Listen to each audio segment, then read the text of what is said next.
ভয় লেগে গেছে, আমি তো টিভি দেখছি একভাবে, তুই এটা করতে পারলি ওর সঙ্গে? কিছুই নেই, আমি তো টিভি দেখছি, তুই তো জানিস কাকি একবার টিভি দেখছি, এখন সন্ধ্যাবেলা আমি তো টিভি দেখি, সেটা একটু পারলি? আমার ভয় লেগে গেছে, দেখ বুকের মধ্যে ধরপা ধরপা করছে, দেখ সত্যি ভয় পেয়ে গেছে। কি এটা? ক্লে। ওরে বাবারে কি নরম, আমার সত্যি ভয় লাগে, তার কোনোদিন করিস না আমার সঙ্গে।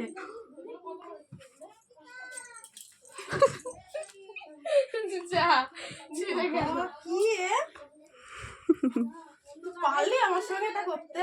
জানিস তো কাকি সবকিছুতে ভয় পায়, তাহলে এটা কেন করলি? তুমি তো একটু বেশি ভয় পাও। যা করেছিস করে যা, কোনোদিন করিস না বাবা, আমার খুব ভয় পেয়ে গেছি আমি।